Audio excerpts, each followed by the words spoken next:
Bueno, pues empezamos la última sesión del trimestre de Filosofía y Espiritualidad y hoy pues trataremos así una miscelánea de temas, entre otros el tema de la religión y la espiritualidad y la alegría frente a la idea de felicidad. Esa es la idea que tenemos. Bueno, a ver cómo transcurre, ¿no? De otra manera, ya hemos estado hablando antes, lo que pasa que ha sido de manera informal, ahora ya lo haremos un poco más formalmente, ¿no? Más didácticamente. Pero bueno, vamos a ver. Estrella, ¿qué ibas a decir tú de cuál era tu propuesta que tú decías ayer en el chat? No, la propuesta, no, era lo que había hablado, era de lo que era la similitud entre la Oriente y Occidente con lo que estaba leyendo del Bodhisattva, ¿te acuerdas? Que era decir que, bueno, que igual que se ha traído el libro y lo estamos leyendo de El Camino del Bodhisattva, en el capítulo 3, que era el que correspondía para hoy, pero es esta tarde, claro, era para esta tarde, con lo de San Francisco, ¿no? Que es lo mismo, es la entrega, y tú aclaraste también un poco que no es solamente en las palabras, sino que es una cosa que nace del interior, que hablabas, pero que son muy similares las dos religiones o lo que estuvimos hablando sobre ello, no sé. Sí, a mí lo que me gustó de esa intervención, y que además lo puse, es que, bueno, en primer lugar, bueno, repetir lo que has dicho tú, es decir, digamos que ya sabemos lo que es un bodhisattva, ¿no? Lo estamos viendo en otro formato, ¿no? Pero bueno, un bodhisattva es dentro de la religión budista, pero ya está el término universalizado, ¿no? Escapa a la propia religión o filosofía budista. Es alguien que quiere el despertar de todos los seres del universo, o si la palabra despertar suena un poco así esotérica y tal, que todos los seres del universo dejen de sufrir. Y para eso, digamos, quiere él dejar de sufrir, o quiere él la iluminación, no por sí mismo. Y eso es una cosa muy importante, porque es el trascender el ego, y de tal manera que deja de existir el ego, porque estás en los demás, eres los demás. Eso no quiere decir que tu yo funcional, operativo, físico, biológico desaparezca. Ya lo hemos dicho muchas veces, que esa es una estructura que está ahí, y el problema es la identificación con esa estructura. El yo no desaparece, además hace cosas maravillosas, no se puede eliminar, ¿no? Es más, el yo tiene que estar muy bien construido y muy sano para poder pasar al ámbito espiritual. Eso lo hemos visto en las sesiones que hemos dedicado, o que estamos dedicando a la meditación, ¿no? Esto es muy importante saberlo, muy importante cultivarlo, porque, bueno, lo mismo que hago hincapié en que hay que estudiar y hay que saber, hay que practicar. Son las dos cosas, ¿no? Y además, por ejemplo, en las prácticas del Bodhisattva, la primera práctica es decir, voy a dedicar mi vida a estudiar, reflexionar y meditar sobre esto. Es decir, que la voy a consagrar. a esto. Claro, para eso hay que pensárselo porque es que eso son todas horas del día, ¿no? Y es mucho. Entonces, es una misión, y encima sabiendo que es una misión imposible, ¿no? Porque nunca lo vas a haber cumplido, que todos los seres del universo deben de sufrir. Tú particularmente te vas a morir antes, ¿no? Entonces, eso por una parte. Por otra parte, lo que tú ponías ahí era un texto que es una oración que si quieres, si lo tienes a mano la puedes leer. La tengo ahí dentro. Si esperas un segundín. Vale.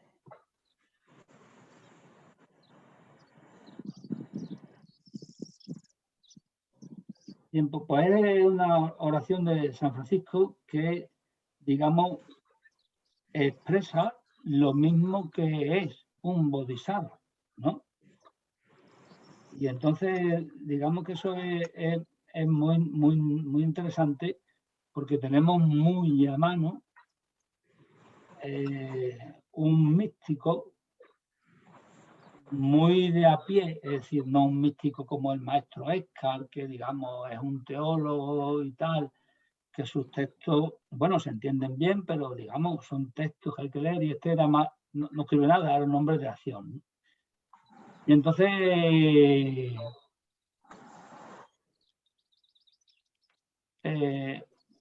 este ya puso un texto muy interesante que vamos a leer ahora, en el que se expresa eso que hemos visto y de donde surge todo este debate sobre la espiritualidad, tanto en Oriente como en Occidente, y cómo es digamos, la misma, ¿no? Es lo que venimos hablando y defendiendo desde que empezó el siglo XX, lo de la sabiduría perenne, ¿no? A ver, cuando quieras.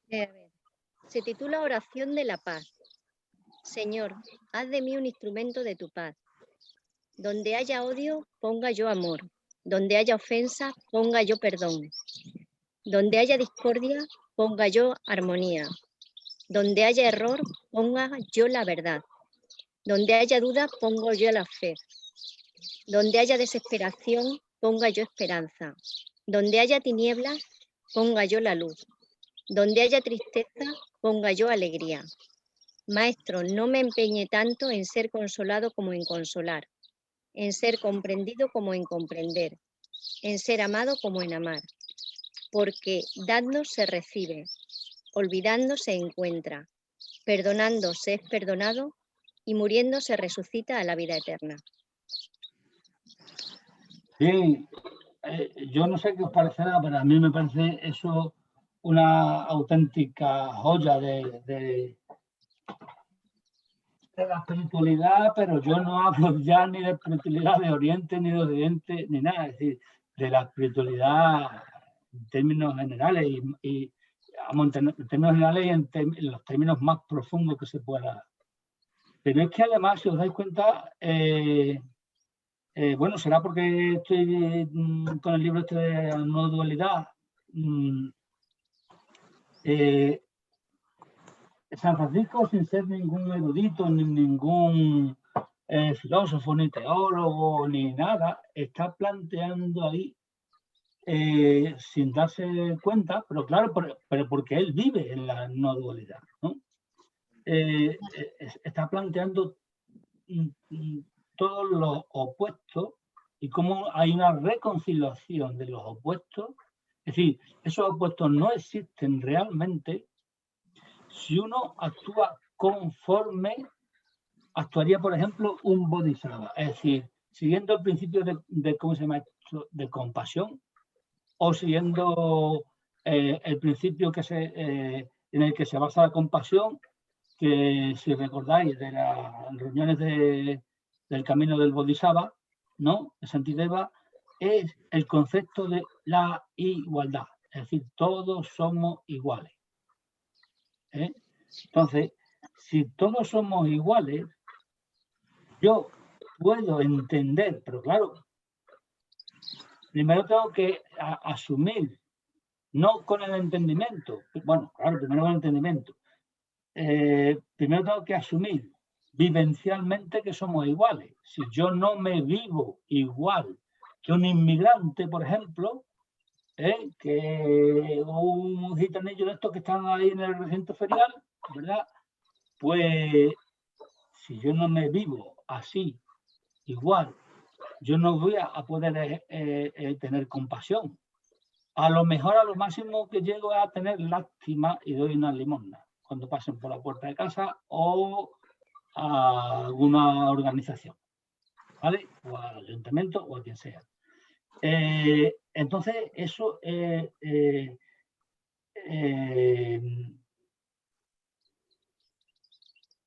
cuando capta que todos somos iguales, lo que hay es la posibilidad de la compasión. ¿Pero qué es la compasión? La compasión es la comprensión en el sentido profundo del otro, pero tú comprendes al otro de forma profunda, como lo está haciendo ahí San Francisco de Asís, porque tú eres el otro, no porque te pongas en su lugar. Es decir, cuando tú has llegado al concepto de igualdad, tú te disuelves en el otro. Es decir, si somos iguales, no hay nada que nos diferencie, salvo, vamos a ver, nos diferencia, digamos, lo aparente, nuestra singularidad, nuestra carcasa. Es decir, esto que ha tenido un comienzo y va a tener un final, pero la conciencia que nos habita, que no es nuestra biografía, que no es Juan Pedro Viñuela, eso que tiene un principio y un final, y mientras dura, encima es impermanente, es decir, y al segundo siguiente es ya otra cosa. Lo único que ocurre es que, bueno, ya sabemos lo del tema del yo y tal, que estamos haciendo meditación los lunes para intentar introducir esa idea de que el yo es una ilusión, ¿no? Bueno, pues entonces eso, con el concepto de igualdad me doy cuenta de que yo soy el otro porque no existe un yo, sino un nosotros. Entonces, si os dais cuenta, en la oración esa, solamente se puede desear lo que está pidiendo, que no está pidiendo nada, sino que está ofreciendo. Cuidado, porque el sentido de la oración está muy tergiversado en la religión.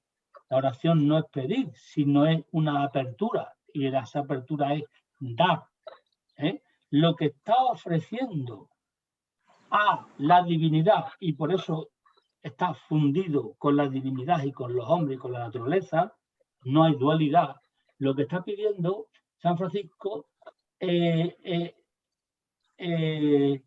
cada cosa que nos va diciendo, nos está mostrando algo que nosotros vemos dual, es decir, por aquí hay una cosa y por aquí hay otra.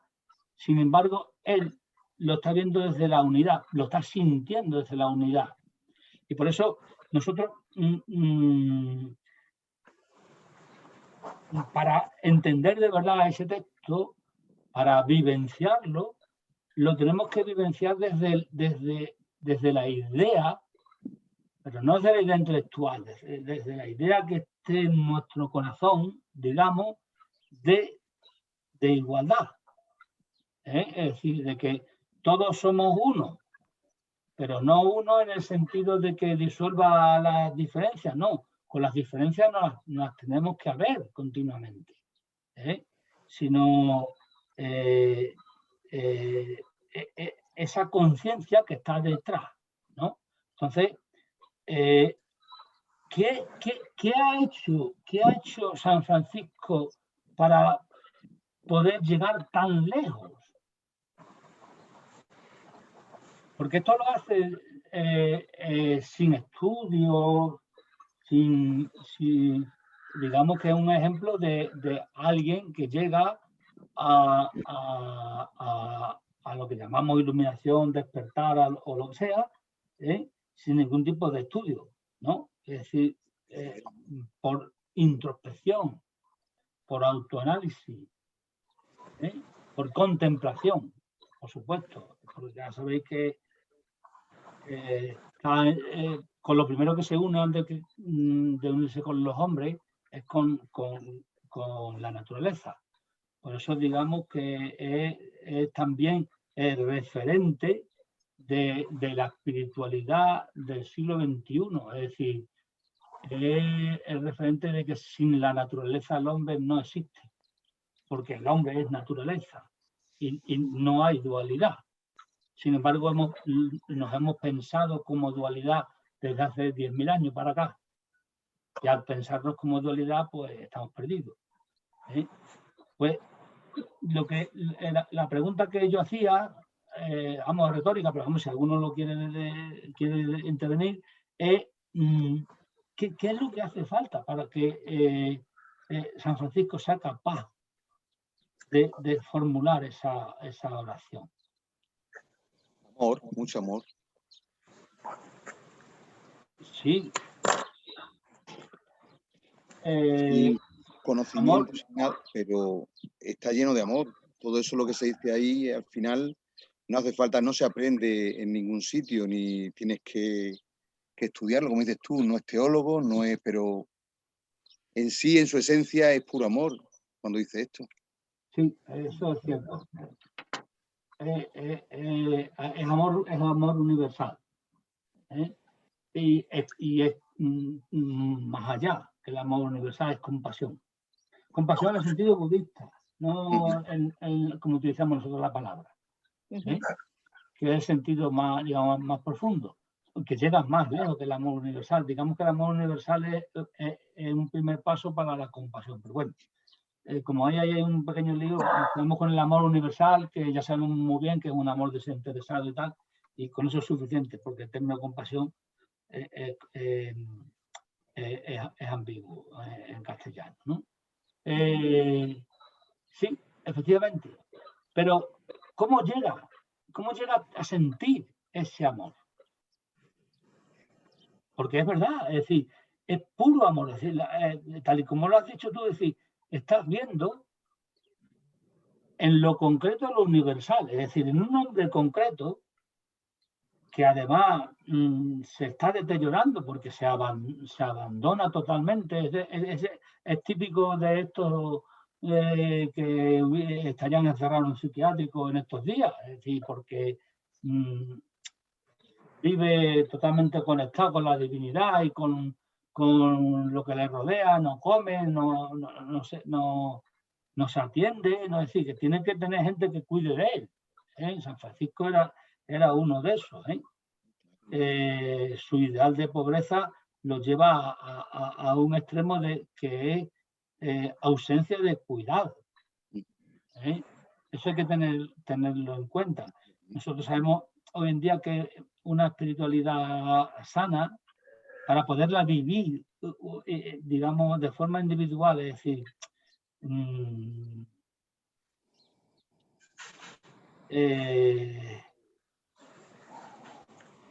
porque es que la estructura social es distinta, necesita un equilibrio entre cuerpo, mente y espíritu.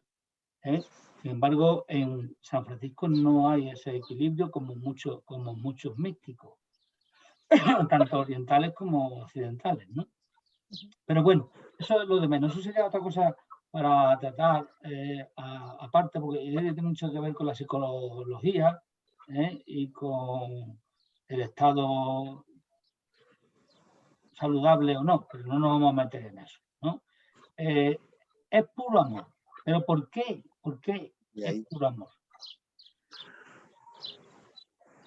Que es muy interesante, es decir, ¿cómo uno llega a ser puro amor? Porque como tú has dicho, es decir, vamos a ver, ha habido gente, como por ejemplo uno de los mayores místicos, además a mí me encanta, que es el maestro Eckhart, que yo recomiendo que leáis un librito que es muy sencillo suyo, que son los sermones, Los sermones son las homilías que él daba en la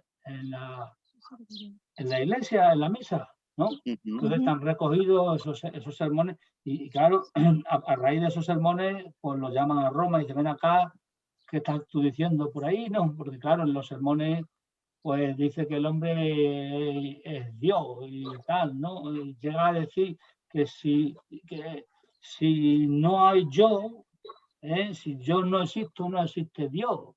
Claro, pero eso hay que entenderlo en un contexto. El contexto es que estaba viviendo en la absoluta no dualidad.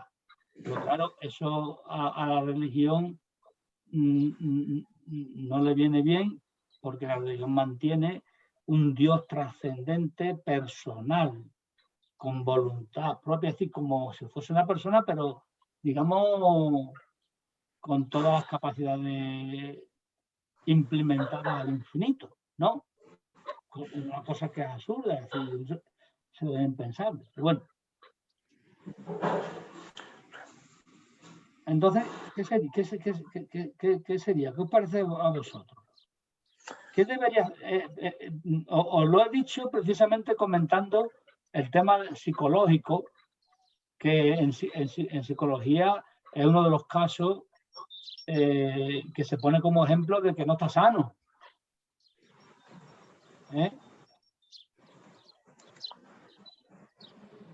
Sin embargo, visto desde una perspectiva espiritual, está totalmente sano. Aunque ya digo que eso sería un tema, digamos, de debate, pero que no, aquí no vamos a entrar en ese debate.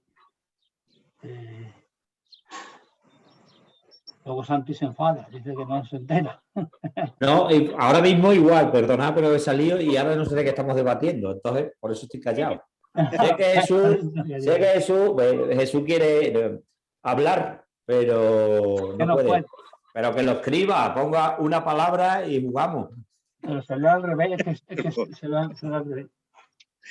Sí, pero bueno, yo ahora mismo no puedo opinar porque no, ahora mismo me cogéis fuera de juego. No, pero si así puedo meterme contigo, hombre, si no.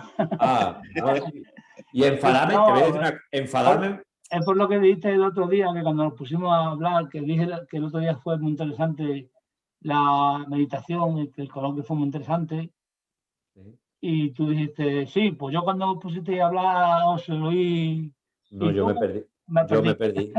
No, me perdí. Además, eso... a ver, es que tocáis muchos temas y bueno, yo ya, voy cogiendo lo que puedo y ya está.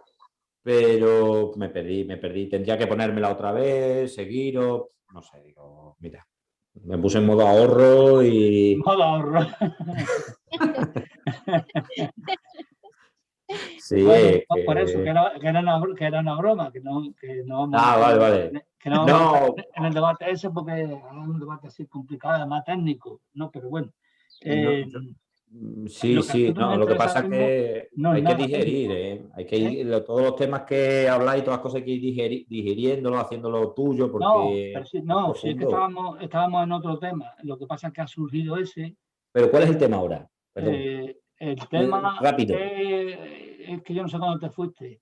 El tema es comentar la oración de San Francisco, que hemos leído. A mí me ha parecido...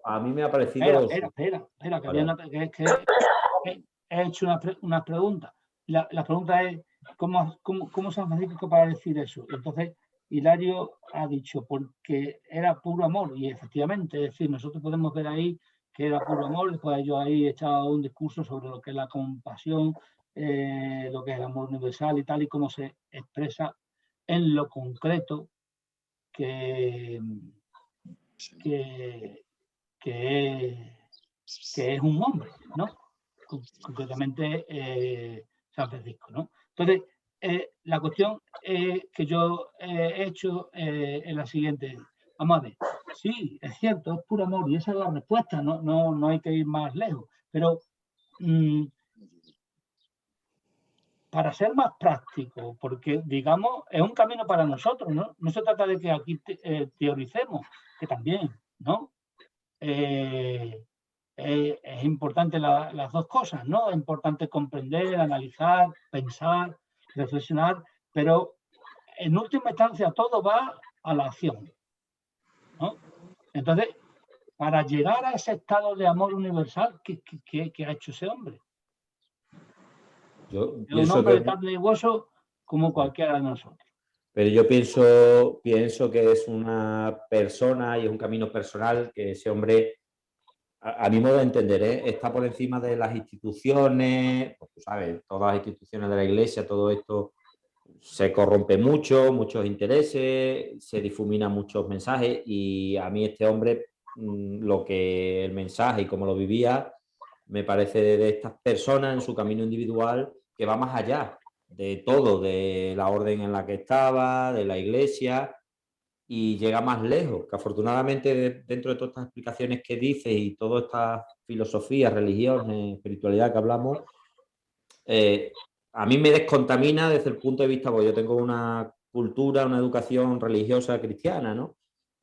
Por donde he nacido y lo que me han dado. Pero me ayuda a aclararlo ahora más de eso, de desvincularlo de dónde viene y que a mí me parece de una proyección muy personal de alguien que va buscando lo que tú decías, como en la India, un bodhisattva, ¿no? Que va buscando la verdad y tú sabes que no todo el mundo llega a ese nivel de profundidad, de amor, de entrega, porque por el camino empiezan los intereses, empiezan las debilidades, y llegar a esos puntos tan. Yo creo que en tu intervención, en tu discurso, lo has dicho. Pero digamos que no lo has concretado. Está ahí. Es decir, por ejemplo, pues es una persona que ha estado por encima de las instituciones, por encima del poder, también del poder político, me refiero. Y ahí tiene mucho que ver, no sé si habéis leído la biografía, hay muchas biografías. Yo recomiendo la de un escritor francés que es también un medio místico, que vive por ahí apartado en el campo. Yo no me acuerdo ahora mismo cómo se llama, se me ha olvidado. Lo conocí hace un par de años y me leí toda la obra que tiene, que es muy breve y muy concisa. Pero es que se me ha olvidado. Bueno, pues ese tiene una biografía de... A ver si después me acuerdo y lo pongo por ahí. ¿Lo pones en el grupo? Sí. De todas formas, lo conocéis porque yo a ese lo cita mucho cuando lo estaba leyendo. Sí, ese que está un tiempo en el campo y otra vez. Hemos hablado de él, Sí, pero ese es otro. ¿Ese es otro? Madre mía. Ese es Michael Onfray. Ese es un filósofo y el otro un escritor, un literato. Vale. Pues el hombre San Francisco también en la autoindagación, ¿no? En la observación o puede ser también por alguna experiencia dura. Sí, bueno, en las experiencias duras, digamos que las tuvo precisamente por elegir el camino que eligió, que es, como ha dicho Santi, es decir, estar por encima de las instituciones, estar por encima del poder político. El materialismo. De hecho, él iba en contra incluso de la propia Iglesia, porque la Iglesia todo eran riqueza y tal, ostentosidad, y él fue contra aquello, que le costó también su proceso. Es decir, a la austeridad tan extrema que lo llevó, ¿no? Los franciscanos, ¿no? Es decir, que la frase esa famosa que dice él de necesito poco y lo poco que necesito, lo necesito poco, ¿no? Exactamente, sí. Es que es muy revolucionario. Es lo que ha dicho Santi. Está por encima de las instituciones, entre ellas la Iglesia. Entonces, no necesita, digamos, una argumentación muy fuerte, es decir, no necesita mucha dialéctica para criticar a la Iglesia, es decir, sus actos ya es suficiente.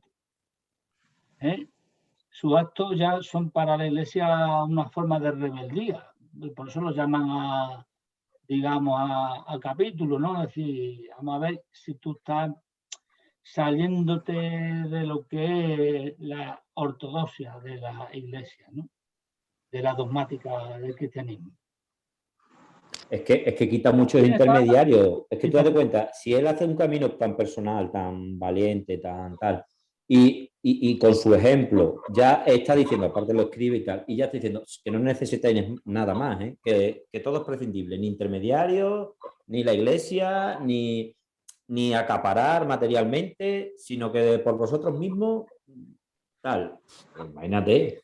Claro, entonces lo que ha hecho, si os dais cuenta, es una palabra que nosotros utilizamos mucho, que se utiliza mucho ahora en la espiritualidad de ahora, y que el cristianismo utilizaba otra palabra que a mí me gusta mucho. Pero antes de decir la palabra, porque digamos que lo habéis dicho, pero no habéis dicho todo, pero no lo habéis especificado con una palabra, ¿no?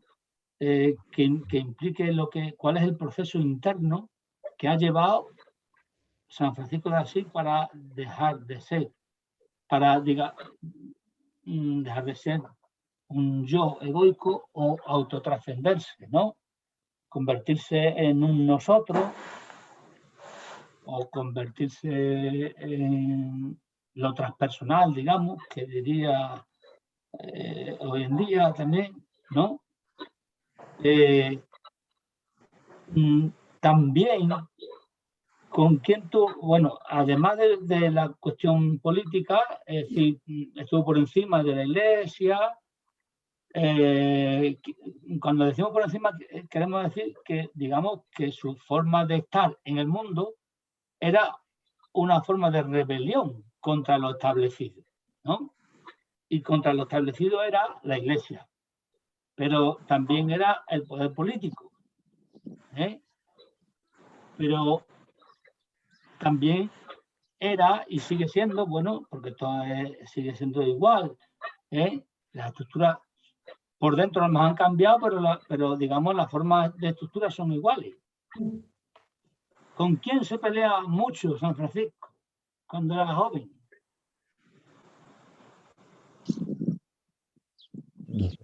Con su padre, ¿no? Su padre, con su padre. La familia. Sí. Con su padre y su madre sufría. Claro, ¿qué significa eso? Tuvo que soltar todo. Nosotros decimos la palabra soltar. Pero es que, como suele decir Juan Manzanera en las meditaciones, se habla mucho de soltar, pero soltar no es nada fácil. Porque cuando sueltas del todo, tú te vas detrás de lo que has soltado. Y eso es... ahí es donde todos ponemos el límite y no somos capaces.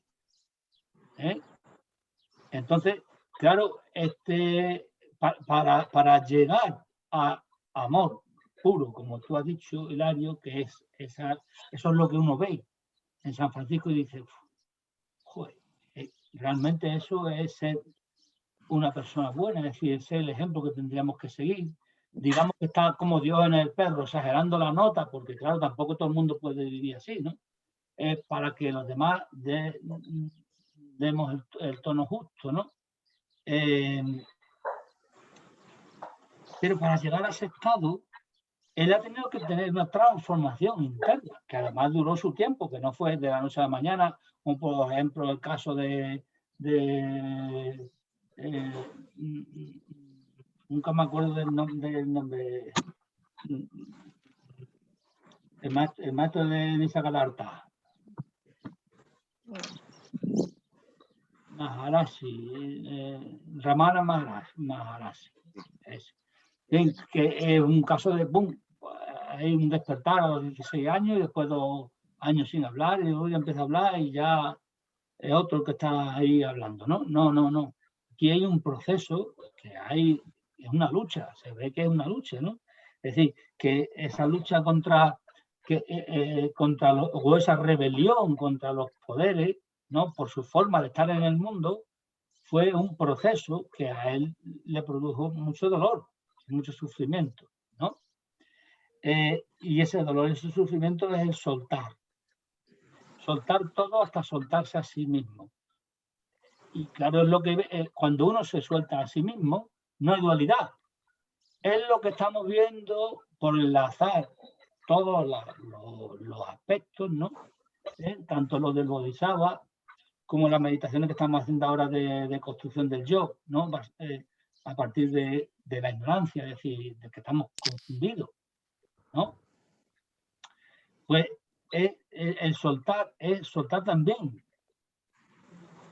lo que sujeta, porque no se suelta si la mano sigue aferrada. Es decir, si sigue habiendo mano, ¿no? Entonces, la palabra que utilizan, que se utiliza mucho en la mística cristiana, concretamente en la española, ¿no? Es desasirse, el desasimiento. Cuando uno se suelta de todo, ya no hay nada a lo que agarrarse.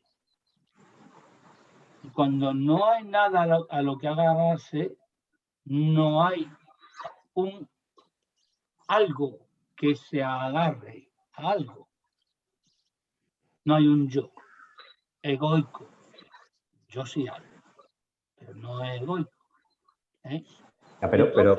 Pero todo este camino es muy heavy, Juan Pedro, porque yo te lo digo... Hombre, a ver, claro que es heavy. Claro es que es heavy. A ver, esto que hablamos cada uno, cómo nos lo aplicamos, porque yo estoy pensando ahora mismo, esta mañana, hemos ido a pasear una clase, y los diálogos, ¿no? De la gente y tal.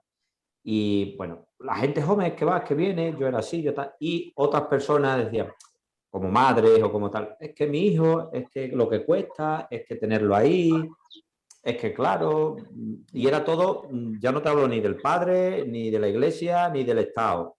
Tu propia madre o padre, me da igual, es tenerte ahí, es eso, agarradito, es control, es conservar, es, a ver, no sea un hijo pródigo. Es que si no, te vas a quedar solo. Es que, madre mía, la cantidad de miedo y este hombre de soltar con todo y ir tan heavy por la vida, socialmente, madre mía. O sea, que tenemos cada prueba cada día. Es que es muy complicado, es muy heavy, como tú dices, pero vamos, heavy. Sí. Es que a nivel teórico, qué bonito la vida de San Francisco, este hombre claro, como vivió. Ahora póntelo tú en tu día. Claro, es que... Ahí está. Simplemente, es decir, yo puedo poner un ejemplo, es decir, cuidado de los padres. Por ejemplo, ¿vale? Cuando uno ya es mayor, sus padres se hacen mayores. Y entonces, pues hay que cuidarlo y tal, ¿no? Entonces, ¿a qué obedece el cuidado de los padres? A un amor universal o a un deber social. Bueno, yo te lo diría, porque este tema ha salido también esta mañana, yo te diría que al final tiene más que ver con el egoísmo, que es claro, ¿no? Yo voy a cuidar y que al final me cuiden a mí. Además de eso, es decir, es una cuestión social, porque lo hemos heredado socialmente, lo hemos aprendido que es nuestro deber, nos lo han enseñado desde chicos, nos lo han enseñado tanto directamente como, digamos, porque está en el ambiente, lo hemos aprendido, y así hemos estructurado la sociedad para que la familia sea nuclear y se mantenga como estructura nuclear de toda la sociedad, ¿no? Aunque hoy ya la familia cambia mucho y ya veremos a ver dentro de un tiempo, ¿no? Claro. Y ahora viene este hombre y dice soltar, soltarse, no claro, sé qué. Claro, efectivamente. Entonces, la cuestión es plantearse, no es dejar de hacer lo que se hace, sino cómo se hace o desde qué perspectiva se hace lo que se hace. Porque por eso digo que hay gente que, digamos, son muy heavy, como tú dices, ¿no? Como decíamos antes, ¿verdad? Y eso es como hacia Diógenes, el perro, ¿no? No es que haya que vivir como Diógenes, ni como San Francisco, ni como Sócrates. Digamos que estos son, o como Jesús, ¿no? Estos son gente que exageran la nota, además la frase es de Diógenes, yo exagero la nota para que vosotros después deis el tono justo, ¿eh? Porque si no lo exagero no os enteráis. Es decir, tengo que poner el listón muy alto o tengo que decir, mira, así, para que vosotros al intentarlo lleguéis por lo menos a saltar. Lo que el hecho, ¿no? Y entonces, claro, en Jesús se ve también, y precisamente también lo comentábamos el otro día, en los evangelios, ¿no? Cuando está reunido con sus discípulos y todos los que le rodeaban, y dice que está tu madre y tu hermano allí esperándote, y dice, pero ¿quién es mi madre y mi hermana? Madre. Mis hermanos son estos, ¿no? Entonces, ¿qué hay? Un soltar a la familia. Pero luego en la cruz, por ejemplo, vemos, bueno, a la madre que tiene a su hermano Santiago siempre al lado, que es hermano, que no es primo, como te cuentan, ¿no? Que es hermano, ¿no? Y lo tiene siempre al lado de suma confianza, digamos, es el círculo de los tres estos, ¿no? Que son, ¿no? Los que están más unidos, ¿no? Pues luego en la cruz, ¿quién está? Al final, ¿quiénes son las dos únicas personas que se quedan? María, su madre y Magdalena, ¿no? Exactamente.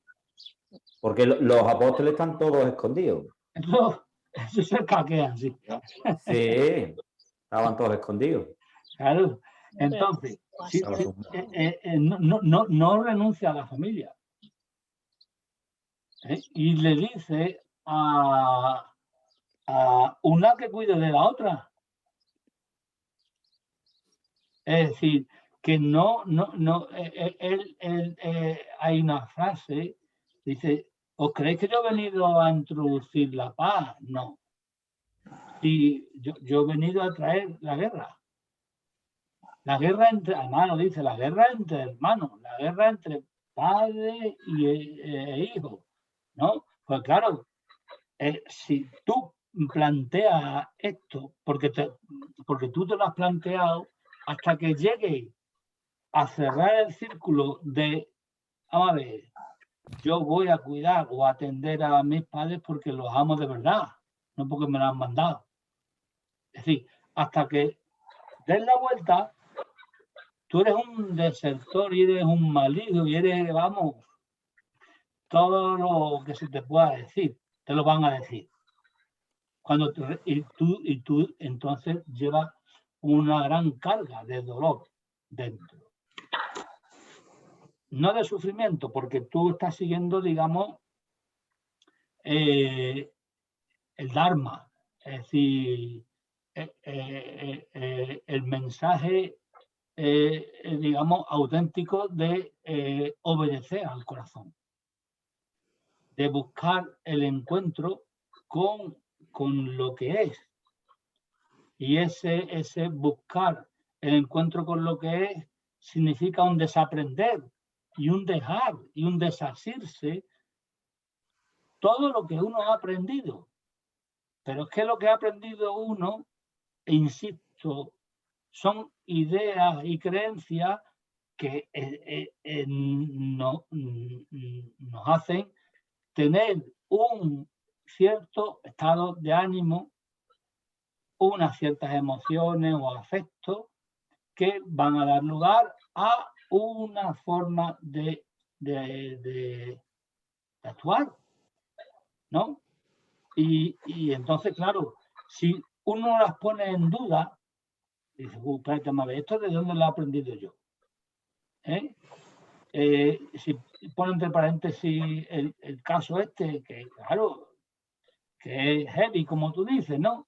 De el cuidado de los padres.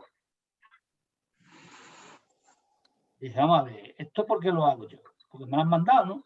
Claro, y así empieza el tema de los repartos, pues sí, no, tú has estado menos tiempo, tú no haces, tú vienes, tú no es, para acá y para allá. Las peleas, ¿no? ¿Por qué? Porque los hermanos también han vivido unos vínculos que no son de amistad, sino que había que estar juntos porque así lo mandaba los padres, ¿no? Y los hermanos no se pelean, ni se tienen que insultar, ni nada, ¿no? Es lo que los padres le dicen a los hijos. Después los hijos pueden hacer lo que les parezca, pero es lo que es el mensaje, y el mensaje está ahí. Y entonces, pues, digamos, hay cierto estado de paz, aunque los hermanos estén en guerra. Pero no montan la guerra, claro. A no ser que llegue situaciones ya en la vida adulta, ¿no? Más complejas las que sí, bueno. Pues, y mientras existan los padres, el padre y la madre. El momento que desaparece el padre o la madre... Claro, pues si no hay amistad... Se va todo al garete. Claro, porque tú no eliges el hermano, sin embargo al amigo sí lo eliges, ¿no? Por eso también hablaba el otro día de la importancia de la sanga, y que volveremos esta tarde cuando hablemos de qué es tomar refugio, ¿no? Es muy importante, ¿no? Entonces, el desasirse es muy fuerte, cuesta mucho trabajo. No hay una varita mágica. No sirve que te echen las cartas, ni que te lean las cartas del tarot, o que te hagan tu carta astrológica, ¿no? Eso no sirve para tu desarrollo espiritual, para tu despertar, que en definitiva no tiene nada que ver contigo. Es que es lo importante y lo que nos está enseñando San Francisco, que es la enseñanza del Bodhisattva. Es que mi despertar no tiene nada que ver conmigo. Hay todo un montaje en cuanto a la iluminación, el despertar, la realización personal, que muchas veces yo lo hemos hablado, las escalas, yo estoy aquí en este nivel evolutivo, el otro está aquí, es decir, es que claro, esto que quiere decir, es decir, eso es un problema de un yo enfermo que no ha sido resuelto. Por eso insisto tanto en estar sano psicológicamente, ¿no? Para proyectarte espiritualmente. Eso es hinchar el ego espiritual, ¿no? Que esto no es nuevo, ¿eh? Yo no me estoy inventando nada nuevo. Esto ya lo dijo, porque es algo que el budismo lo sabe, porque es que es una cuestión humana, que pertenece a la naturaleza humana, es universal. Entonces, hay un libro, ese sí me acuerdo, no me acuerdo el nombre del lama, pero es uno de los lamas más importantes, de los primeros que trajo el budismo tibetano, en el siglo XX, en la primera oleada, digamos, de la espiritualidad contemporánea. Son 2 retiros. El libro se llama Loca Sabiduría, lo he citado ya en otras ocasiones. Loca Sabiduría, y es la recopilación de 2 retiros, digamos, de los discursos iniciales que da en los retiros, de por qué, el sentido del retiro. Y allí ya, en el libro ese, que los retiros se celebraron en los años 60 o 50, no recuerdo bien, en 2 universidades distintas de Estados Unidos, pues habla del peligro del materialismo espiritual, pero no en el sentido de todavía no había empezado el comercio espiritual de hoy en día. El materialismo espiritual se refería a él a el deseo de querer despertar, el deseo de querer la iluminación. Cuando ese deseo está contaminado de ego, porque claro, al principio sí hay que tener un deseo, ¿no? Igual que también al principio la mayoría de la gente entramos en el tema de la espiritualidad por una crisis existencial o por lo que sea. Entonces uno busca respuestas que antes no tenía, o que tenía pero que no veía la perspectiva. Bueno, cada uno tiene su historia, ¿no? Entonces, eso es legítimo. Lo que ocurre es que después tiene uno que darse cuenta de que ese camino del despertar no va con él, sino va en la línea de San Francisco. Y esa es la línea espiritual. Sin embargo, vosotros veis a alguien que hoy en día ya quedan pocos, salvo la gente muy mayor, ¿no? Que sea, también los hay jóvenes, pero que hay muy pocos, ¿no? El tema de la crisis de vocaciones y tal, ¿no? Que sea muy creyente, muy practicante, lo que es alguien que sigue los rituales, pero que, digamos, está vacío, generalmente. Hay otros que no, hay otros que viven desde la religión el mensaje. Bueno, por lo menos lo que capta o lo que les llega. Cada uno les llega una cosa más que otra, ¿no? Y entonces, pues eso es estar en la parte ritual de la religión, y eso no es vivir el mensaje de la religión, que es, tú dices que lo que hemos estado hablando de heavy, pero es que la religión, no te tienes que ir al budismo, no te tienes que ir al Vedanta Advaita, que son cosas así tremendas, muy radicales, ¿no? Más que tienes que irte a los evangelios, que es la base del cristianismo, y eso es heavy del todo. Es decir, lo que allí pone es increíble. Pero no solamente eso, sino cómo se ha desarrollado después. Lo que pasa es que eso es más complejo. Y eso lo analiza Jung muy bien. Cómo se ha desarrollado después todo eso y se ha ritualizado. Se ha convertido en un rito, es decir, en una forma. Pero esa forma, ese rito, tiene un contenido debajo, lo que pasa es que nosotros no lo sabemos, hasta que no lo estudias, claro. Y ese contenido es, digamos que, se crea un paréntesis un poco así especializado, ¿no? Digamos que en el cristianismo, en el origen del cristianismo, hay dos corrientes que que están en pugna y chocan. Hay muchas más, pero digamos, porque dentro de cada una de ellas hay distintas. Una que es la que se llama la corriente literalista, y otra que es la corriente gnóstica.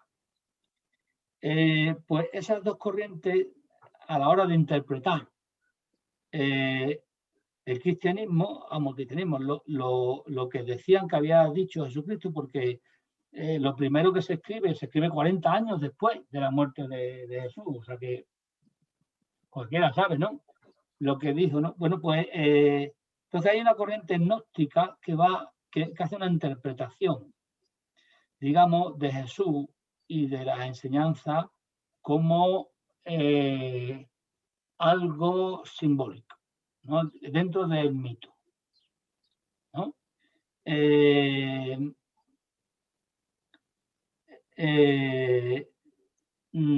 Eso habría que explicarlo, digamos, mucho mejor, porque esa visión está influida por una tendencia que es, después de la muerte de Platón hay varias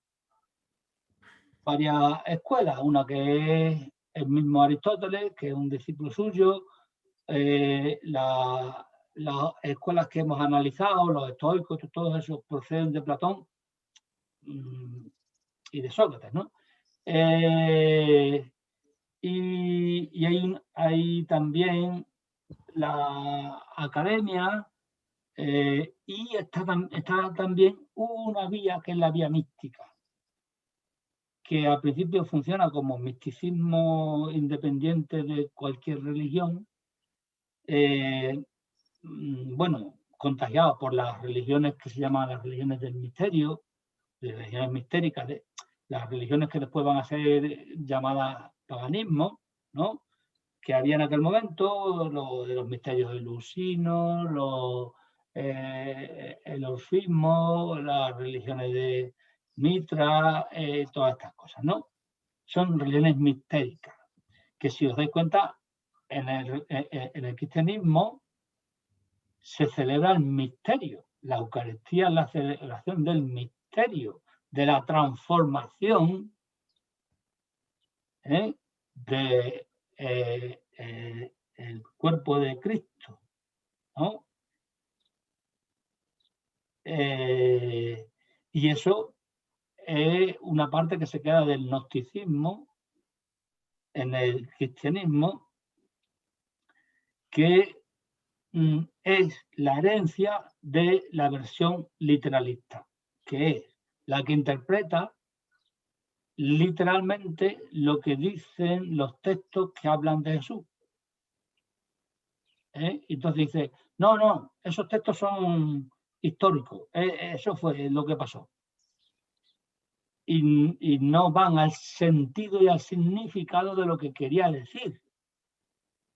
Entonces, digamos que vence institucionalmente la versión literalista, pero por dentro, en todos los rituales del cristianismo, está la versión gnóstica. Es decir, vamos a ver, cuando se bautiza a alguien, eso es un ritual. Es decir, esa es la versión literalista. Pero hay una transformación. Y la transformación es que cuando se bautiza a alguien, ese alguien tiene el mal dentro. Está en el pecado original. Sin embargo, resulta que con el bautismo desaparece. Es decir, hay una transformación absoluta.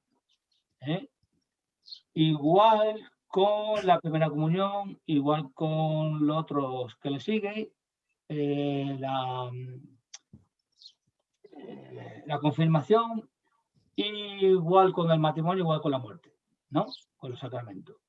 Y, por supuesto, todo lo que es la Eucaristía es una celebración de la transformación del cuerpo de Cristo, que es un cuerpo humano, o dicho de otra manera, del cuerpo de Jesús de Nazaret, en el Cristo. Cristo es una palabra que significa lo universal, griega. Y es la transformación, por tanto, de la transformación de un hombre en la humanidad entera. Por eso él pudo predicar el amor fraternal o la fraternidad.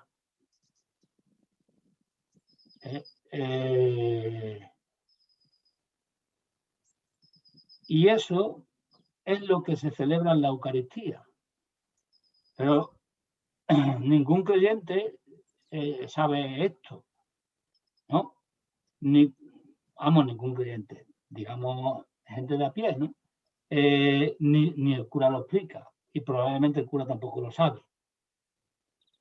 ¿Por qué? Porque esto fue una transformación que hubo por debajo, que está, digamos, en la intrahistoria, es decir, que eso no lo ves en los libros que te enseñan de historia de la religión, ni historia de la filosofía, ni historia de la teología, sino que hay que profundizar más, hay que ir a los textos en concreto, y ahí lo ves, ¿no?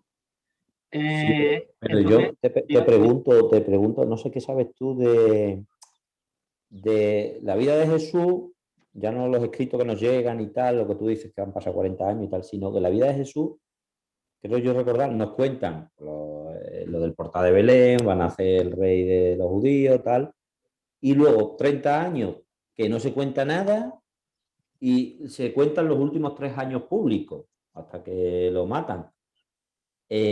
Esos 30 años, porque no se sabe nada, que se ha hablado incluso que a lo mejor estuvo en Oriente, tal, todas estas sabidurías, todas estas cosas que él hablaba y tal. No sé hasta qué punto tú le das... Bueno, a los 12 años sí hubo una aparición, ¿no? Cuando estuvo en el templo con los sanedrines, ¿no? Sí, se reveló, ¿no? Dijo, ¿por qué habéis ocupado el templo de mi padre? Sí, no sé qué. Sí, una aparición, sí. No es a la que tú te refieres. Tú te refieres a la de cuando interviene, digamos, que pide la palabra, hay un muchachino de 12 años y los deja a los otros boca abiertos, ¿no? Sí. Que llevaban toda la vida estudiando. De eso no me acuerdo. ¿Qué sucedió? ¿Qué cuentan? Sí, porque va al templo, los escucha y entonces les hace una serie de preguntas. Así de esta manera que tiene de hablar Jesús, ¿no? Que es así, digamos, enigmática y que crea una paradoja cuando pregunta, ¿no? Igual que cuando le pregunta el sumo sacerdote para ponerlo en duda, ¿qué piensas tú de lo que dice el Antiguo Testamento en el Levítico? Amarás al prójimo como a ti mismo. Y entonces dice, pues mira, te voy a contar una historia. Y le cuenta la historia del buen samaritano. Es decir, no le contesta directamente dándole una respuesta. Y dentro de la historia, uno de los personajes es un hombre del templo que pasa por allí y deja abandonado al samaritano, ¿no? Entonces, bueno, vamos, eso que plantea es muy, muy amplio. No sé, algo que no sé, que yo algo he escuchado por ahí o algo no, sí, leído, vamos, que se fabula eso, no lo sé. Vamos, yo sé lo que me han contado, lo que he leído y lo que me ha llegado. Ya, de Jesús de Nazaret del hombre, junto con Sócrates, pero vamos, Jesús con una distancia impresionante, del que más se ha escrito. Y es curioso, Jesús no escribió nada. Y encima no es como Sócrates, porque Sócrates se conoce mucho de su vida. De Jesús se conoce muy poco. Se conoce esos 3 años Y de esos 3 años se conocen, digamos, hechos puntuales. Tampoco se conoce una cronología, y ahora estuvo aquí, después estuvo aquí, aquí estuvo lo menos 4 meses. No. Son casos puntuales, es decir, cosas que le ocurren y cosas que él cuenta. Y luego, lo que es, digamos, una construcción así, digamos, lineal en el tiempo, es decir, que está ahí, es lo que se llama la pasión de esto, ¿no? Es decir, cuando va, desde que entra en Jerusalén, con la burra, pum, pum, pum, hasta que es crucificado y enterrado. Eso es lo único que hay así, digamos, con carácter histórico, es decir, escrito como si fuese una historia. Todo lo demás no está escrito como si fuese una historia. Entonces, luego los 30 famosos años, eso quitando esa aparición, bueno, también está la huida a Egipto cuando vuelve a los 3 años, etcétera, ¿no? O sea, son datos que se dan por ahí sueltos, ¿no? Pero no, hay muchísimo escrito. La tesis de Oriente es muy antigua. La tesis de Oriente la escribió uno en el siglo XIX, ya. Luego, lo que pasa es que se ha investigado mucho sobre esa tesis, se han escrito muchísimos libros, ¿no? Pero bueno, digamos que no se puede, no hay tanto que los que se han dedicado a estudiar la figura de Jesús, ¿cuál fue? Porque es la pregunta, ¿no? ¿Cuál fue Jesús histórico? Bueno, primero tienen que resolver otra, es decir, vamos a ver, ¿existió alguien que es Jesús histórico? ¿No? Entonces, digamos que hay más o menos un acuerdo general de que sí existió, ¿no? Y que más o menos es en aquella época en la que se describe, ¿no? Pero luego se plantea el siguiente problema, que es el que tú has planteado. Bueno, y ese Jesús histórico, vamos a ver quién es y tal. Pues de ese Jesús histórico se sabe muy poco, porque lo único que podemos saber que sí, que hay un tal José y un tal María que parece ser que pudieron ser los padres, ¿no? Que hay unos cuantos hermanos, ¿no? Que murió crucificado también, porque eso está conservado, digamos, en los documentos de romanos, ¿no? Entonces eso sí se sabe.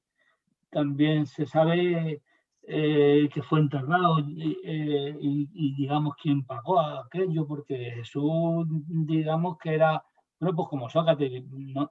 Y como Buda, ¿no? Que vivían de lo que les daban, o no tenían oficio ni beneficio, como se suele decir, ¿no? Entonces, hay una cuestión, y es que todo lo que rodea a esos, digamos, 30 años, excepto la aparición en el templo, ¿no? Que fue a los 12 años, ¿sí? De lo que no se sabe nada, hay, digamos, como un acuerdo tácito, es decir, entre los historiadores, de que de momento todo lo que se puede investigar es muy hipotético, muy conjetural.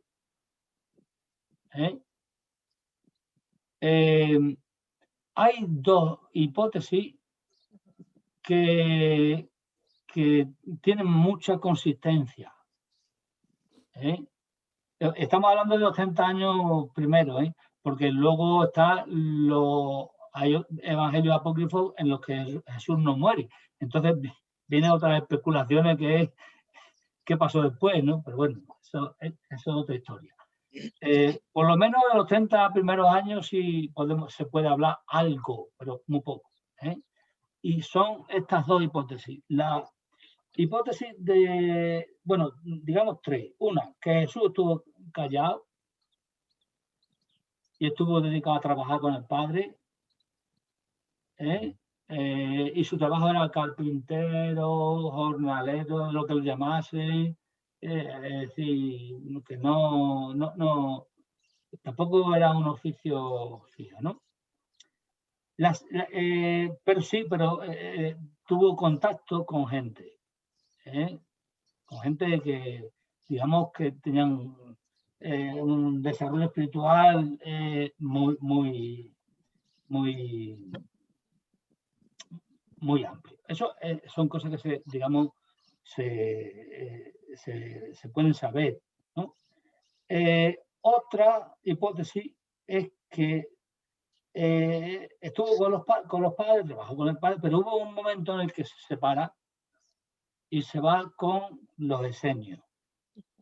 Eso fue un descubrimiento importante, que es cuando se descubren los manuscritos del Mar Muerto, que revolucionaron la historia de la Iglesia a nivel interno, porque claro, después hubo allí muchos historiadores de la teología cristiana que, digamos, que le quitaron mucha importancia a esos manuscritos. Sin embargo, la tienen. Entonces, esa hipótesis de que tuvo contacto con los esenios, mucho o poco, esa es bastante sostenible. Y luego la otra hipótesis, que no está reñida con esta, con que tuvo contacto con los esenios, es que hubo un tiempo en el que él tuvo contacto con los esenios, digamos, con gente sabia de por allí, entre ellos, digamos, San Juan Bautista, que no solamente hubo ese encuentro del bautismo, sino que había más conocimiento, más intimidad, ¿no? Y es que viajó, sí. Y claro, es que sus doctrinas tienen mucho parecido con doctrinas pues hindúes y budistas y tal, ¿no? Entonces, es posible que él aprendiese de allí también. Esa hipótesis también es sostenible, pero digamos que lo importante es que ninguna de esas hipótesis explica, digamos, lo que después va a ser lo que predica Jesús. Es decir, lo que predica Jesús va más allá de lo que él pudo haber aprendido, ¿no? Es decir, que hay que contextualizarlo en el ámbito judío, ¿no? Y luego, ese aspecto histórico, digamos, que no modifica en nada. Lo que sí sabemos que el supuesto Jesús de Nazaret dijo, y eso está recogido en un trabajo muy minucioso que se ha hecho durante 100 y pico de años, que es un trabajo histórico crítico de qué cosa pudo ser que dijese Jesús, ¿no? ¿Cuál fue, digamos, su doctrina? Y entonces eso está recogido en un librito que se llama Las Fuentes Q, en castellano. Las Fuentes Q se refiere a Quell. Quell es una palabra alemana que significa fuentes. Y eso seguro que está por ahí en PDF, porque eso se sacó hace ya mucho tiempo. Ahí se recoge lo que supuestamente Jesús dijo, ¿no? En esos años, en esos 3 años. Entonces, digamos que aquello que aparece como común en todos los evangelios, lo que se llaman los 3 sinópticos y el de San Juan, ¿no? Es decir, los 4 evangelios, más los evangelios apócrifos, que son los que no son admitidos por la Iglesia, pero que sí son admitidos como evangelios creíbles. Es decir, como por ejemplo el evangelio de Tomás, el evangelio de Pedro, el evangelio de María Magdalena. Hay muchos evangelios, ¿no? Entonces, de esos evangelios también se recogen cosas que son comunes, que están también en los otros. En uno se dice de manera, en otro se dice de otra y tal, ¿no? Y entonces en las fuentes Q está todo. En las fuentes Q lo que está es lo importante desde el punto de vista histórico, es lo que Jesús dice como doctrina. Están todas las parábolas, todo eso. Pero ahí no aparece para nada el nacimiento de Jesús, de la divinidad, ni la pasión. Eso no cuenta tampoco. Porque la pasión también es una construcción, independientemente de que hay un acuerdo de que más o menos universal, igual de universal que Jesús existió, hay un acuerdo que fue crucificado, ¿no? Por sedición, es decir, por oponerse al Imperio Romano, ¿no? Era una práctica muy habitual de los romanos. Claro. Que crucificaban, vamos, a destajo. Claro, en cuanto tú... es que el pueblo judío ha sido siempre muy especial. Y el pueblo judío, por eso la famosa frase de Jesús de que tiene mucha más repercusión del contexto judío. Pero bueno, que solamente se podía decir en el contexto judío. A Dios lo que es de Dios y al César lo que es del César. Cuando le enseñan la moneda esa, ¿no? No.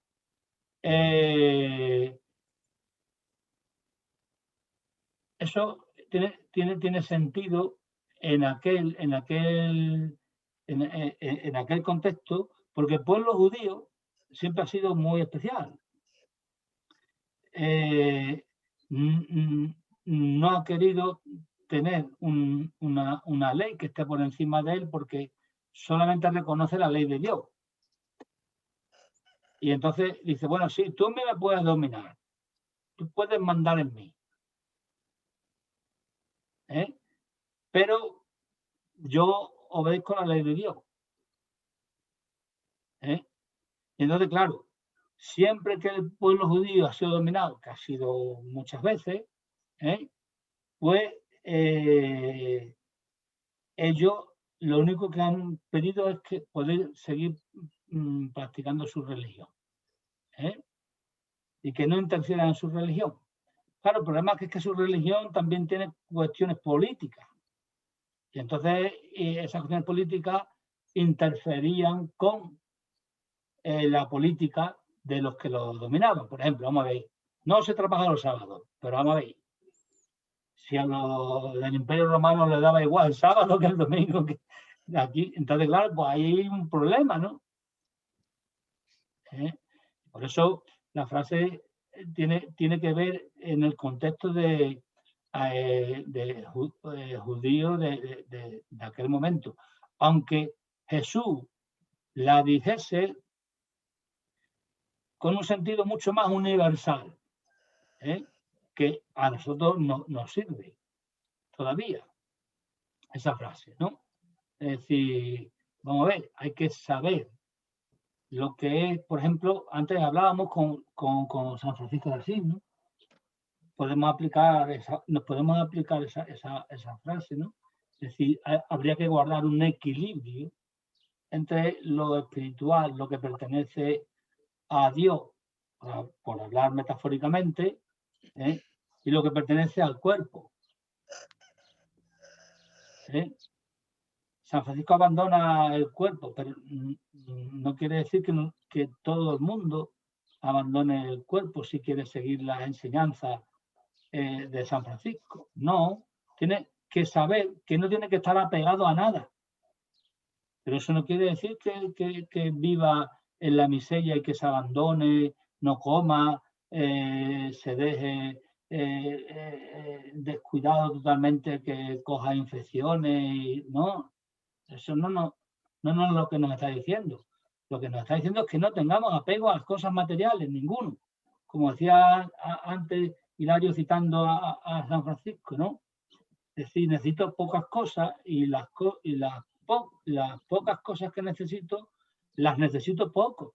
Es decir, es lo que decían los epicúreos. Solamente me hace falta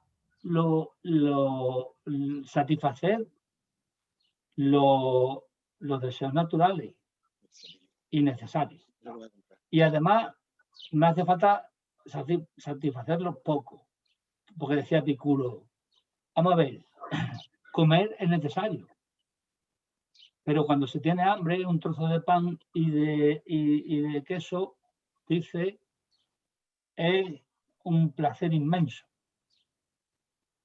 Ahora, comer es necesario, pero darse comilona no te produce placer, te produce un placer inmediato, pero después te produce dolor. Y si lo repites continuamente, te produce enfermedad, es decir, todavía más dolor, ¿no?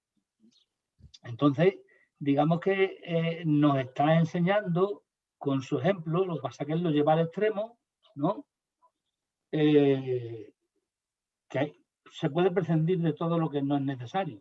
Y uno tiene que saber lo que realmente es necesario. Y eso que es necesario puede variar en según qué momento. Puede variar, pero hay un límite que uno sabe lo que realmente no es necesario. Es decir, que es por ejemplo, vamos a ver,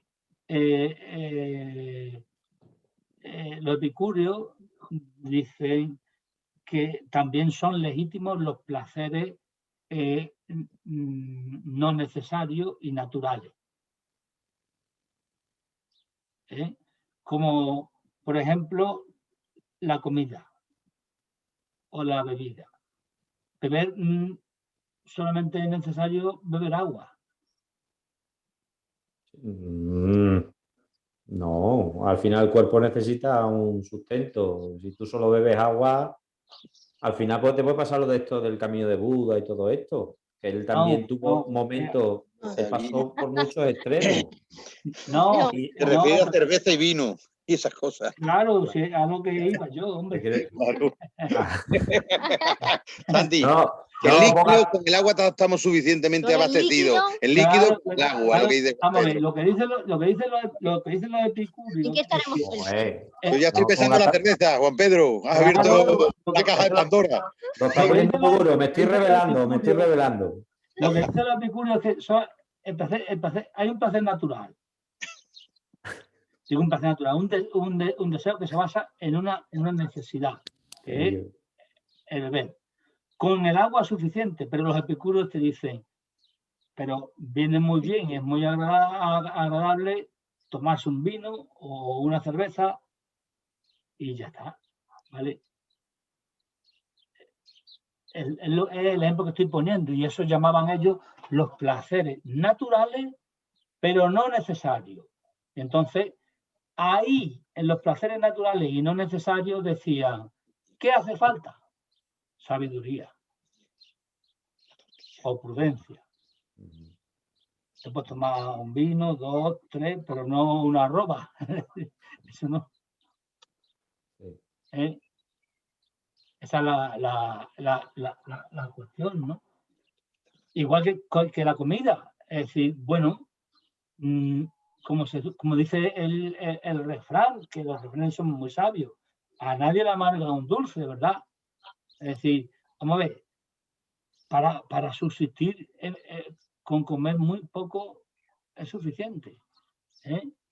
Y no hace falta tanta variedad como nos dicen los nutricionistas para que el cuerpo esté sano, que es que no hace falta tanta variedad, porque no. Eso es, bueno, que vivimos en la sociedad que vivimos.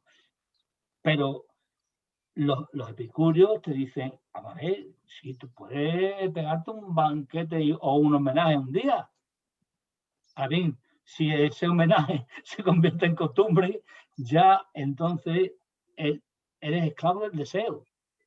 Es decir, tu prudencia ha desaparecido.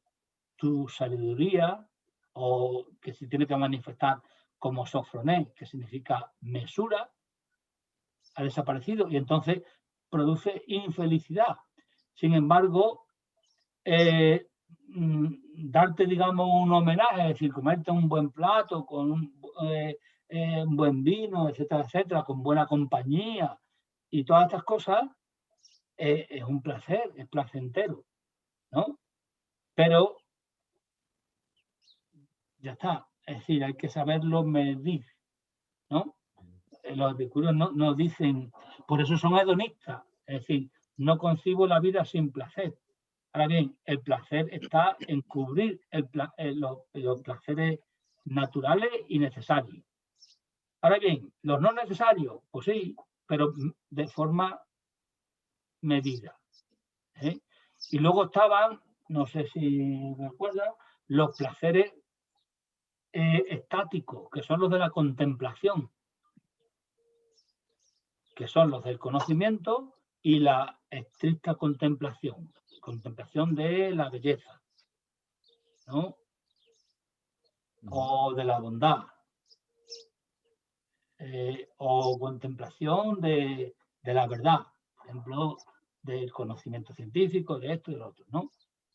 Eso es lo que necesita uno, ¿no? Y pues lo que nos está diciendo San Francisco de Asís es decir, vamos a ver, no necesita cosas. Puede, y volviendo a la mística, volviendo a la espiritualidad, puede uno desasirse de todo. Porque si uno solamente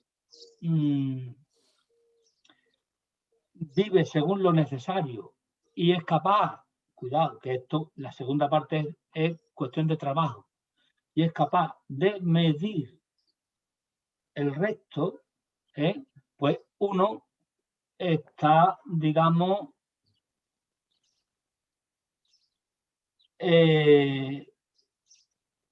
¿cómo se llama esto? Desapegado de lo material o del deseo, es decir, que los deseos no lo atan, ni el deseo espiritual, cuidado, ¿eh? Ese deseo espiritual que antes hemos dicho que era el materialismo espiritual, ese tampoco, ¿eh? Porque es que ese deseo espiritual lo que hace es alimentar el ego, ¿no? Entonces, claro, hay que ver, cuidado, ¿qué estoy haciendo? Por eso no hay que perder nunca, no hay que perderse uno de vista. Es decir, hay que estar siempre autoindagando, decir, espera, vamos a ver, ¿qué estoy haciendo yo ahora? Vamos a ver, cuando confundimos los medios con los fines, entonces caemos en el apego. Es decir, cuando confundimos lo que hacemos con lo que queremos conseguir, entonces se crea una tensión en nosotros y nos damos cuenta de que está el yo, ¿eh? Es como cuando nos enfadamos. Pero claro, esto primero que he dicho es más difícil de verlo, ¿eh? Pero cuando nos enfadamos sí es más fácil. Nos enfadamos, entonces sentimos el yo, es decir, jo, anda que, mira lo que me ha dicho, o mira lo que me ha hecho. Y entonces sentimos el yo. Bueno, ya sabemos que ese yo es ficticio, que hay que desapegarse de ese yo,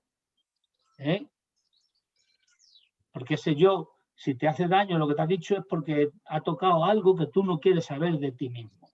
Ha tocado tu herida que tú tienes protegida. Se ha metido en tu sombra que tú no quieres verla, ¿no? Y claro, ahí ves tu yo. Pero también vemos el yo en las cosas que queremos hacer. Cuando tenemos proyectos, bueno, vamos a ver, es que hay que indagar. Es decir, si estamos en el fin del proyecto, estamos apegados. Por muy espiritual que sea el proyecto que uno tenga, cuidado. Hay que estar, y eso que no me gusta decirlo, en el aquí y el ahora. No me gusta decirlo porque el aquí y el ahora se ha convertido en un mantra que todo el mundo repite y cuando las cosas se repiten pierde el significado profundo. El aquí y el ahora ya es muy antiguo, no viene de Eckhart Tolle, pero lo retoma Eckhart Tolle y Eckhart Tolle le da el sentido auténtico, porque el aquí y el ahora es fuera del tiempo que produce el dolor. Es decir, como diría José Luis, en otro tiempo. A mí me gusta decir en la eternidad, ¿no? El tiempo eterno, hablabais, ¿no? Hacer una construcción, el tiempo eterno. Claro, estar en el tiempo eterno. Claro, estar en un tiempo que está fuera del tiempo y ese tiempo que está fuera del tiempo es la eternidad. Entonces, tú vives sin proyección. Esto es claro, este es el tema de la dualidad, aparece por todas partes. Ese concepto que es tan difícil de entender y es tan paradójico que aparece en el Tao Te Ching, que es el del Wu Wei. La acción sin reacción. Es decir, ¿cómo actúo de tal manera que no tenga un fin en mi actuación? Porque actuar tengo que actuar. Pero si mi acción tiene un fin, ya estoy en la dualidad.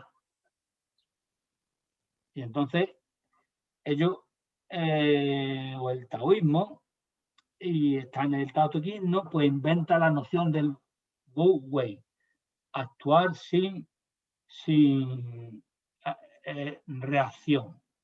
Esto puede ser, Juan Pedro, esto puede ser que nosotros estemos en la dualidad algunas veces, o muchas, una mayoría, siempre intelectualmente, claro, casi siempre, y pase a alguien o algo que está fuera de todo esto y hace eso, hace una acción sin reacción y nosotros nos quedamos, ¡plaf!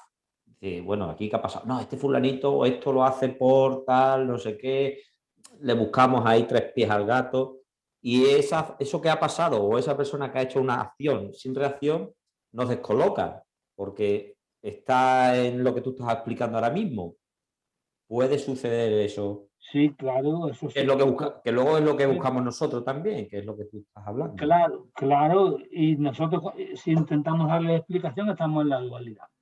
Sí, pero que nos pasen estos acontecimientos, o una persona o algo, yo qué sé, no sé cómo, y que claro, nos pegue este fogonazo, ¿no? Te puede pasar ese acontecimiento de alguien que tenga esa acción,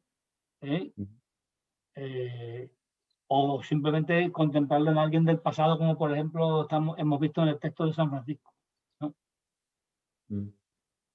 Y daros cuenta que San Francisco lo está pidiendo. Pero claro, para poderlo pedir, era lo que yo insistía al principio, para poderlo pedir ya hay que estar. Es que hay que estar ya en la dualidad para poder pedir eso.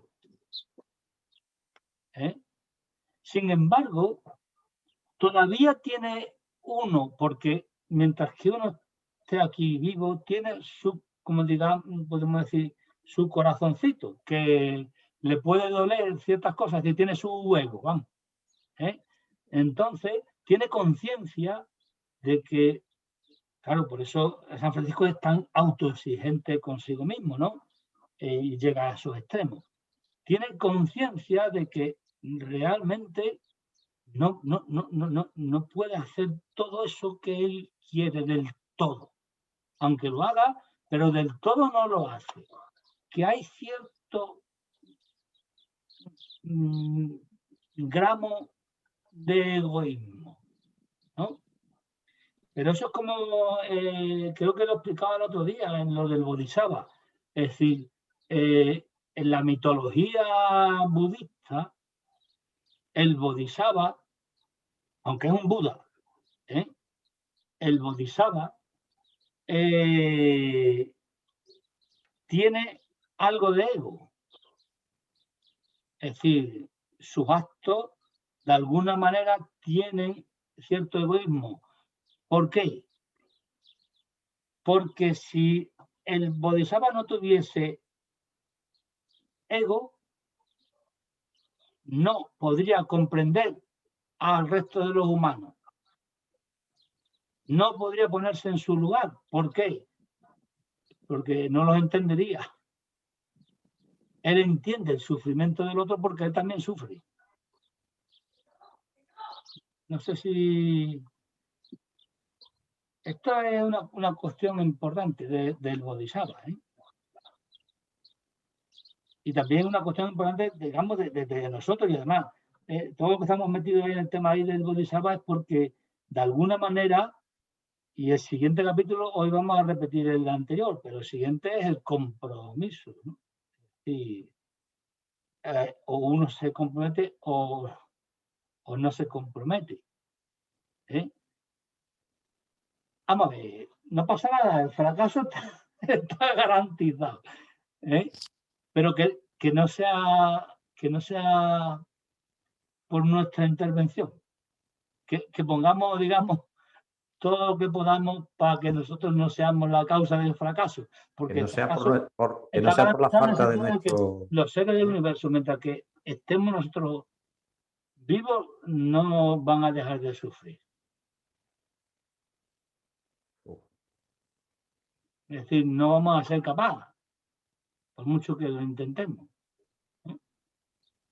Es que es imposible, es que somos seres limitados. Es que, a ver, claro, por eso... me viene a mí un caso por ahí a lo mejor no nos da tiempo ni siquiera a ser capaz de salir del cascarón. Es decir, hemos llegado al primer despertar, pero no, a lo mejor no nos da tiempo de llegar a ese grado de iluminación, de sentir esa compasión y ese amor incondicional.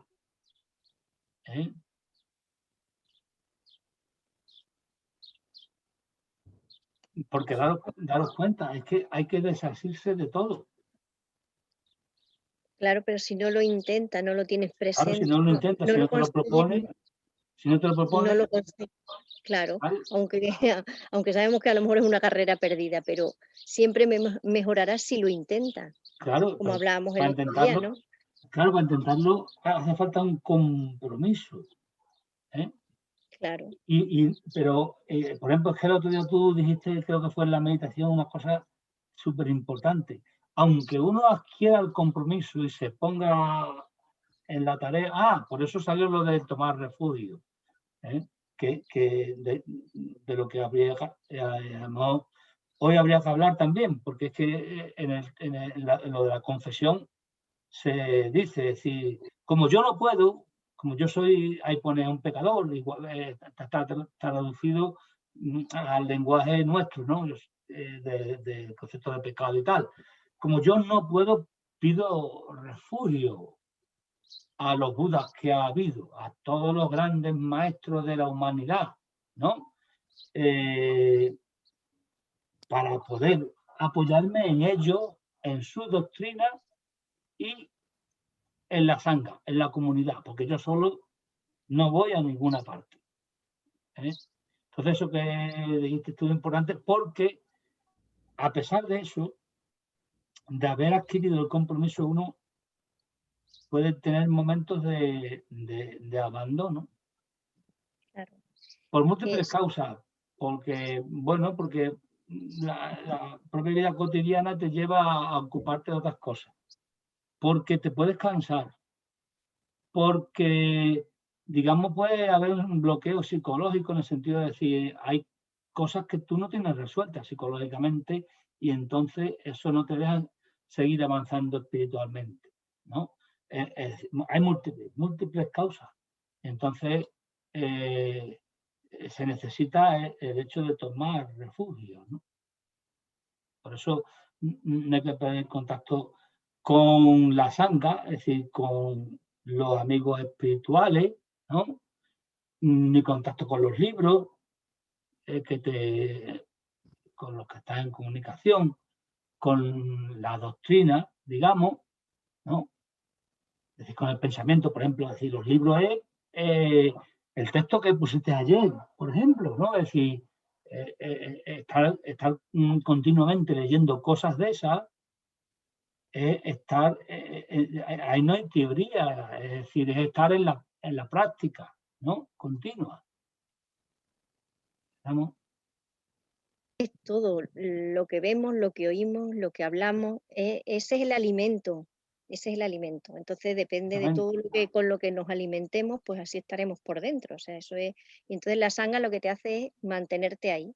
Es como la clave, la unión de todas esas cosas. Ahora tú hablas de un libro que es enriquecedor, eso lo leemos, eso lo hablamos, eso.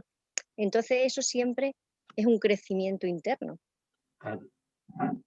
Exactamente, eso es. Y el otro día lo que decías tú de nuevo, desde que empezaste a Verdades, lo de la semilla, pero es que eso también está en la parábola del sembrador, o sea, tiene que haber un esfuerzo y tiene que haber una tierra fértil que esté dispuesta a que esa semilla que se va poniendo florezca.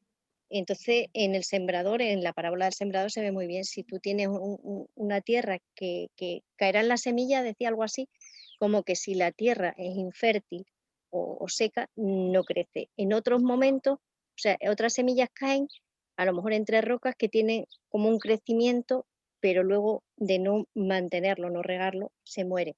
Y sin embargo, si cae en tierra fértil, cultiva. Es que esto hay que mantener mucha constancia, hay que mantenerse ahí en la sangha para que eso pueda seguir germinando. Si no, si dejamos por vacaciones, dejamos por esto, por lo otro, y no se tiene una continuidad, es que caes otra vez. O sea, Sí. ¿Caes? ¿Dónde caes?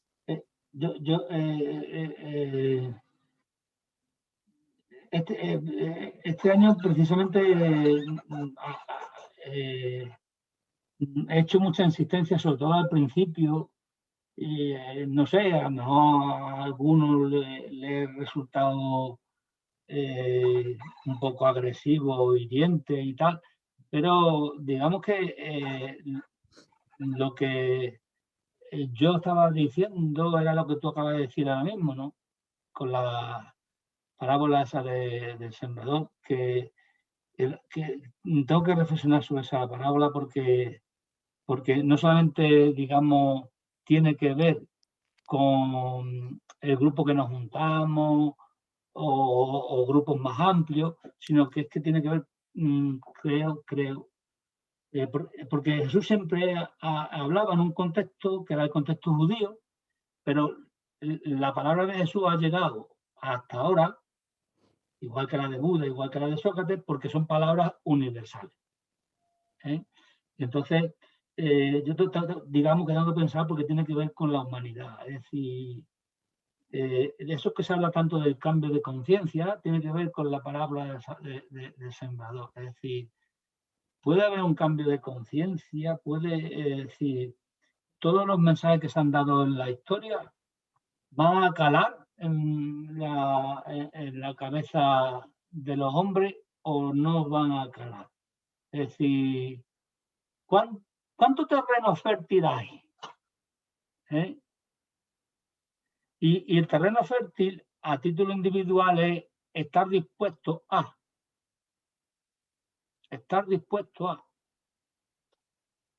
Es decir, a comprometerse y a hacer. Y eso, hay tantas formas de hacer como personas, ¿no? Pero, claro, uno tiende a dispersarse. Pero en todo lo que estáis hablando ya hay una intención.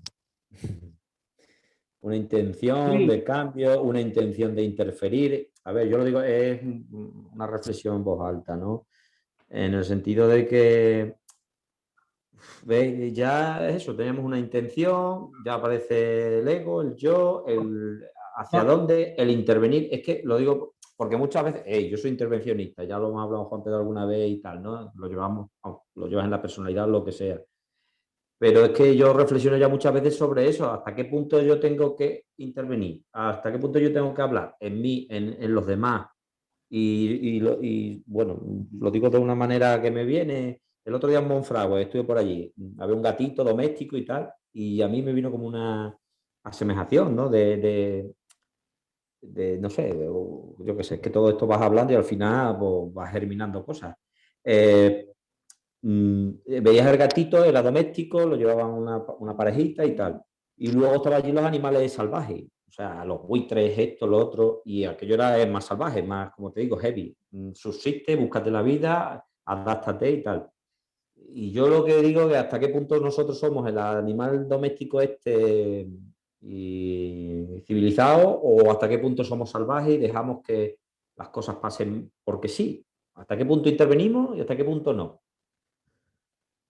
¿Sabéis lo que es? Que es eso, es que yo ahí ya el tema ya de... Sí, ya, pero es que hay dos partes en lo que tú has dicho. La segunda parte daría para otra historia. Pero en la primera parte, y ya con esto si queréis lo dejamos porque tarde tenemos otra sesión. Simplemente decir una frase. No hay dualidad y hay que intentar que no la haya. Es decir, hay que poner la intención y la motivación y olvidarse después de la intención y la motivación.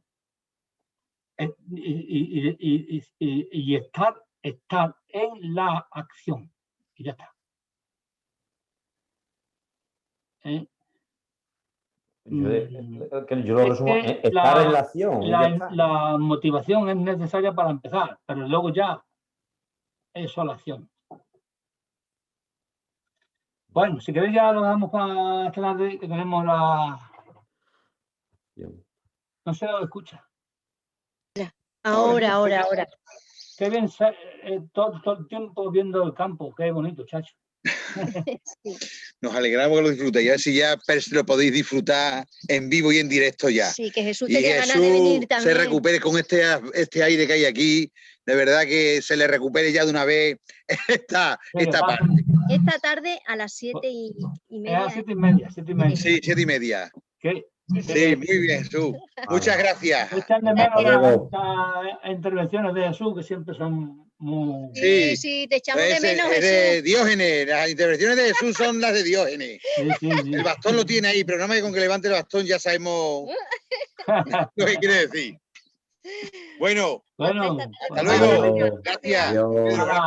Venga, hasta luego. Chao. Adiós.